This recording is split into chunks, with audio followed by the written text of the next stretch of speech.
एक गांव में एक कसाई रहता था जो बकरे काट कर उनका मांस बेचता था और वह उसी से अपना गुजर बसर करता था।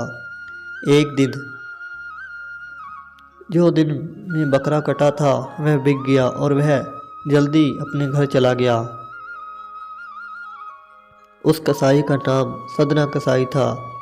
रात गहरी हो गई और वह अपने बिस्तर पर लेट गया।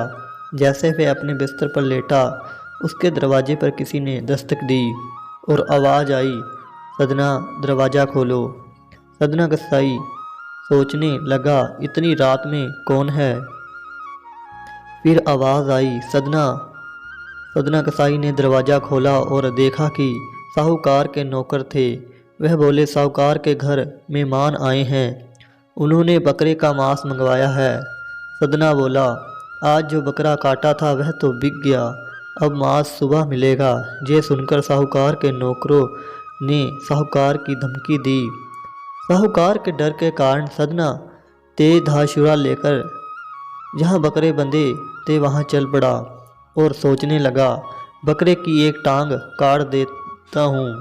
जैसे ही सदना उस बकरे की टांग काटने लगा, वह बकरा ज़ोर ज़ोर से हंसने लगा। यह देखकर सदना रुक गया। फिर वह बकरा ज़ोर ज़ोर से रोने लगा। सदना कसाई ने पूछा कि पहले तुम हंसे और फिर रोने लगे, तुम हंसे क्यों और रोए क्यों? तो वह बकरा बोला, मैं रोया इसलिए कि तुम मेरी टांग काटोगे और मैं तड़पता रहूँगा, और मैं हंसा इसलिए कि जब तुम बकरा बनोगे तो मैं भी तुम्हें इसी तरह तड़पाऊँगा। यह सुनकर सदना के हाथ से छुरा छूट कर गिर गया और वह बकरा बोला, जब तुम बकरे की यूनी में थे तब मैंने तुम्हें काटा था और अब मैं हूँ बकरा हूँ। इंसान के कर्म घूमकर आते हैं और जैसा वह करता है वैसा उसे भोगना पड़ता है। उस वक्त सदना कसाई ने जीव हत्या न करने का प्रण लिया और उन साहूकार के नौकरों को मांस देने से मना कर दिया।